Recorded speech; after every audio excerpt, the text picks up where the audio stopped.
Welcome dear ऑकर्ड्स। आज हम देखने वाले हैं एक फैंटास्टिक मूवी जिसका नाम है अली। मूवी की शुरुआत एक फ्लैशबैक के साथ होती है जहां पर एक बेसहारा लड़की जख्मी हालत में जंगल में इधर उधर भटक रही है। कोई इसको जान से मारने की कोशिश कर रहा है। तो इसी सस्पेंस सीन के साथ मूवी प्रेजेंट में शिफ्ट होती है और हम उसी लड़की को देखते हैं जिसका नाम अली है, जिसकी अगर बात की जाए तो वो बहुत ही संस्कारी लड़की है जो अपनी माँ के गुजर जाने के बाद अपने पापा रंजन का बहुत ख्याल रखती है और घर का सारा काम खुद ही संभालती है। और वो अपनी देवी माँ को बहुत ज्यादा मानती है, इसलिए वो घर के पास मौजूद मंदिर में हर रोज वहाँ पर दिया जलाने जाती है। अब शाम के वक्त रंजन भी अपने काम खत्म करके घर पहुंचता है। एक्चुअली रंजन अपनी बेटी से बहुत प्यार करता है क्योंकि उसकी बीवी के गुजर जाने के बाद उसने बचपन से ही अली को बड़े लाड़ प्यार से पाला है और जल्द ही वो उसकी शादी भी करने वाला है, इसलिए वो दिन भर मजदूरी करके मेहनत करता है। खैर अब रात के वक्त अली अपने पापा को खाना खाते वक्त पूछती है, कल मेरी सहेली पार्वती की शादी है जहाँ मुझे जाना होगा। ये सुनकर रंजन उससे कहता है कि बेटी तुम्हारा ये घर से बाहर जाना अच्छा नहीं है, इसलिए मैं तुम्हें शाम को लेने आ जाऊंगा। जवाब में अली कहती है कि मुझे ज्यादा दूर नहीं जाना है, इसलिए मैं शाम को जल्दी लौटकर वापस आ जाऊंगी, आप चिंता मत कीजिए। तभी इसी बीच अली का पाला हुआ कुत्ता अचानक भौंकने लगता है। वो अपनी बेटी को कहता है कि कुत्ता भौंक रहा है और मुझको पता नहीं क्यों डाउट हो रहा है। अली कहती है कि कुत्ता अगर भौंक रहा है तो इसका मतलब है कि वो अपनी ड्यूटी कर रहा है। अब रंजन को अली के जाने का दुख होता है और इस वजह से वो बेचारा काफी इमोशनल होकर रोने लगता है। अली भी अपने पापा को हिम्मत देने लगती है।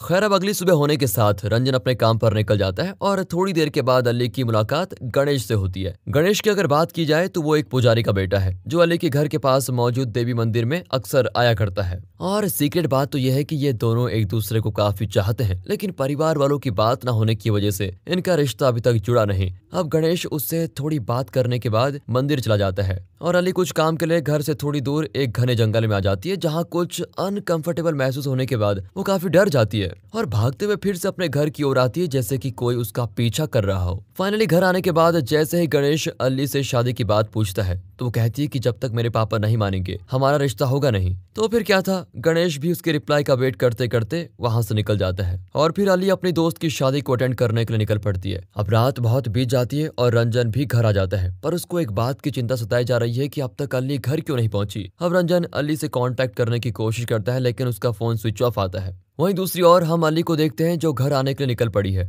पर तभी रास्ते में उसे एहसास होता है कि कोई उसका पीछा कर रहा है, इसलिए वो दौड़ते हुए अपने घर की ओर भागने लगती है। और इसी बीच उसका पाला हुआ कुत्ता भी उसे सिक्योरिटी देते हुए उन लोगों पर भौंकने लगता है, जिसके बाद बड़ी मुश्किल से वो अपने घर पहुंचने में कामयाब हो जाती है। अब अली को सही सलामत देख कहीं न कहीं रंजन को भी लगने लगता है कि जिस कुत्ते को उसने पाला है वो वाकई में एक वफादार कुत्ता है। अब अगली सुबह रंजन उठकर अपनी बेटी के कमरे में आता है तो पता चलता है कि अली के पीरियड्स आने की वजह से उसकी तबीयत कुछ ठीक नहीं है, इसलिए वो खुद किचन में जाकर दोनों के लिए चाय बनाता है। कुछ घंटे के बाद वहां पर माधवन नाम का एक आदमी रंजन से मिलने के लिए आता है जो उसे खुशखबरी देते हुए कहता है कि मैंने तुम्हारी बेटी के लिए एक अच्छी लड़की का रिश्ता ढूंढ लिया है और वो एक पुजारी है। और दोस्तों ये वही गणेश नाम की लड़की का रिश्ता होता है जो अली को चाहता था। माधवन रंजन को बताता है कि लड़की की भी अच्छी नौकरी लग चुकी है और उसके घर वाले ब्राह्मण हैं और तुम्हारी बेटी को अपनाने के लिए बिल्कुल तैयार हैं। लेकिन इसी बीच रंजन को कुछ समझ में नहीं आ रहा होता है, इसलिए वो माधवन से 2 दिन का वक्त मांगता है ताकि वो अपनी बेटी से इस बारे में डिस्कस कर सके।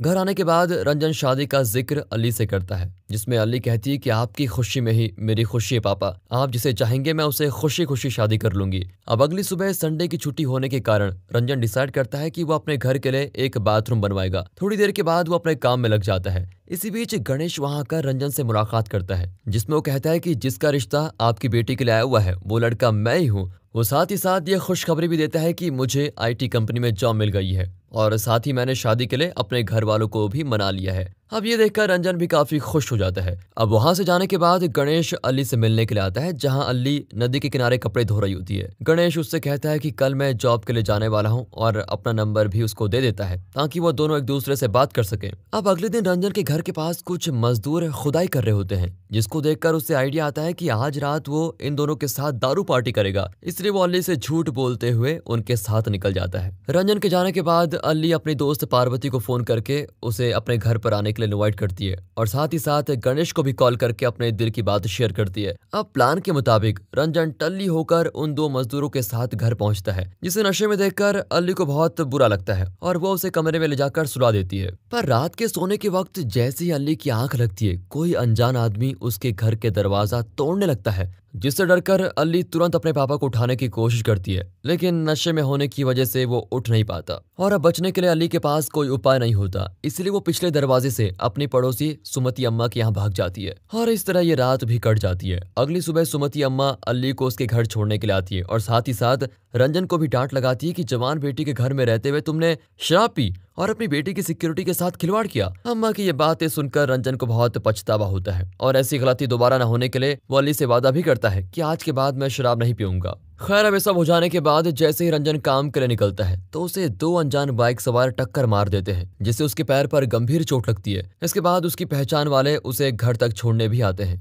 और अब अपने पापा को इस हालत में देखकर अली काफी हैरान हो जाती है। घर आने के बाद रंजन सोचने लगता है कि जिन लोगों ने मुझे टक्कर मारी और जो लोग कल रात मेरे घर में घुसने की कोशिश कर रहे थे, कहीं वो लोग वो दो मजदूर तो नहीं। और अब इसी शक की वजह से रंजन की उन दोनों मजदूरों के साथ बहस हो जाती है। अब रात के वक्त खतरों से बचने के लिए रंजन अपने दरवाजों को कील के जरिए बंद कर देता है ताकि उन्हें कोई तोड़ न पाए और खुद दरवाजे के पास अपना पलंग लगाकर सो जाता है। अब अगली सुबह जागने पर अली अपने पापा से कहती है कि आज शाम मेरी सहेली पार्वती और उसका पति हमारे घर पर आने वाले हैं। यह सुनकर रंजन भी बेटर फील करता है कि आज रात कोई तो उसके साथ होगा और इस वजह से शायद उन पर कोई खतरा ना आ पाए। शाम के वक्त पार्वती और उसका पति अली के घर पर पहुंचते हैं, जहां एक तरफ अली अपनी सहेली के साथ घूमने जाती है तो वहीं दूसरी ओर उसका पति आनंद रंजन के साथ गप्पे लड़ाता है। अब दिन को एंजॉय करते उनकी रात भी बहुत अच्छे से कट जाती है। अगली सुबह पार्वती अली को अलविदा करते हुए अपने घर की ओर निकल जाती है। आज का दिन अली के लिए बहुत खास होने वाला है क्योंकि आज उसका जन्मदिन है, इसलिए वो अपने पापा की दी हुई ड्रेस पहनती है और एक काम के सिलसिले में बाहर जाने के लिए निकल जाती है। तभी रास्ते में उसकी मुलाकात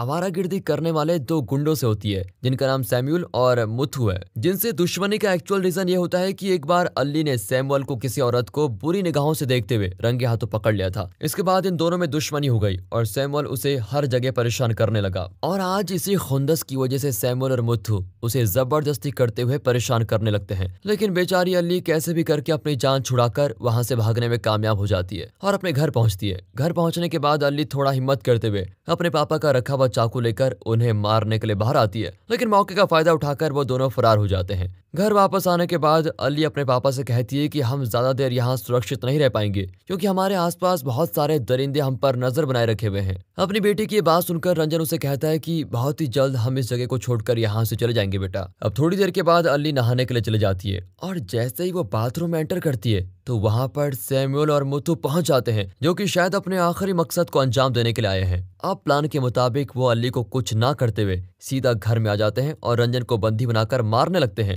साथ ही साथ ये खुलासा भी करते हैं कि हम लोगों ने ही उस रात तुम्हारे घर का दरवाजा तोड़ने की कोशिश की थी क्योंकि मैंने जब से तुम्हारी बेटी को देखा है उसके साथ सोने के लिए तड़प रहा हूँ और मुझे वो मौका मिल गया जिसे मैं हर हाल में पूरा करके रहूंगा। ये सुनकर रंजन को बहुत गुस्सा आता है, लेकिन जख्मी और अकेला होने के कारण वो बेचारा कुछ नहीं कर पाता। अपने पापा की चीखा सुनकर अली वहां पर आ जाती है और देखती है कि सैमुअल ने उसके पापा को जबरदस्ती बंदी बनाकर रखा हुआ है। अली उनसे अपने पापा को छोड़ने की रिक्वेस्ट करती है तो सैमुअल उसे कहता है कि तुम्हें मेरे साथ सोना होगा, पर अपने पापा की जान बचाने के लिए उसे अंदर आना ही पड़ता है। लेकिन जब रंजन उसको कहता है कि बेटी तुम यहाँ से भाग जाओ, मेरी जान की परवाह मत करो, अपनी इज्जत को बचाओ, तो ये सुनकर अली उसे चकमा देकर भाग जाती है। लेकिन इसी बीच अली की पीरियड प्रॉब्लम्स और बढ़ने लग जाती है और ब्लीडिंग भी स्टार्ट हो जाती है, जिसका बहुत दर्द उसको हो रहा होता है। लेकिन अपनी जान बचाने के लिए वो बहुत समय तक इन दोनों गुंडों से बचकर भागती रहती है और फाइनली वहां पर मौजूद एक पुराने घर में आकर छिप जाती है। वहीं दूसरी ओर अली को ढूंढते ढूंढते ये दोनों भी वहां पहुंच जाते हैं। इसी बीच सैमुअल को अली के खून के छींटे जमीन पर मौजूद पत्तियों पर नजर आते हैं, जो देखकर उसे यकीन हो जाता है कि अली इसी खंडर में छुपी होगी।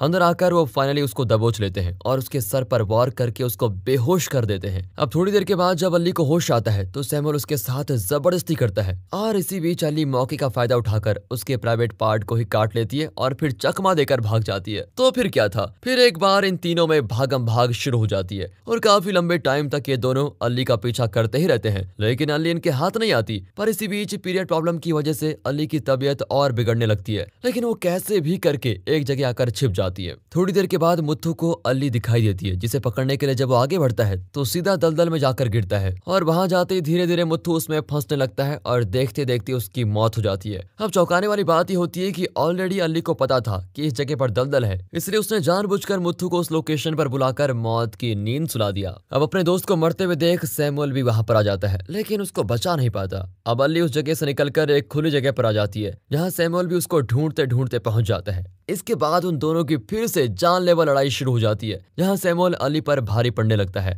अब लड़ते लड़ते सैमुअल का पैर फिसलने की वजह से वो एक नदी में गिर जाता है और अली भी उसको मारने के लिए उसके सामने खड़ी हो जाती है। पर जैसे ही वो अली को मारने के लिए आगे बढ़ता है, उस पानी में लगाए गए लोहे के जानलेवा फंदे में उसका पैर फंस जाता है। और ये कोई मामूली फंदा नहीं है, बल्कि सुअरों को मारने के लिए लगाया गया फंदा है, जिसमें पैर अटकने के बाद सैमुअल बुरी तरह जख्मी हो जाता है, जिसकी वजह से उस फंदे की तार उसकी छाती के आर पार हो जाती है। और फिर क्या था, उसकी दर्दनाक मौत। अब इस सारी साजिश को अंजाम देने के बाद हम ये एग्जैक्टली समझ सकते हैं कि अली ने पहले ही इन दोनों को मारने के लिए प्लानिंग बनाकर रखी थी, इसलिए उसने दोनों को अलग अलग लोकेशन पर फंसाकर जान से मार दिया। अब सैमुअल के मर जाने के बाद अली वहां से घर पर आती है, और जब उसके पापा उसे उन दो हरामी गुंडों के बारे में पूछते हैं, तो अली बड़े ही हिम्मत के साथ जवाब देती है कि जंगल में उन्होंने मुझे मारने की कोशिश की, उसी जंगल में मैंने उन्हें मौत के घाट उतार दिया। आखिरकार अली नहाकर अब पवित्र बन जाती है और साथ ही साथ अपने बदले की आग को भी ठंडा कर लेती है, क्योंकि उसकी जिंदगी से अब डर का खतरा पूरी तरीके से मिट चुका है और उसकी आने वाली नई और खुशहाल जिंदगी उसकी राह देख रही है। तो दोस्तों, इसी ग्रेटफुल मैसेज के साथ ये मूवी होती है खत्म। मिलते हैं अगली वीडियो में, तब तक के लिए गुड बाय, अपना ख्याल रखें and finally thanks for watching.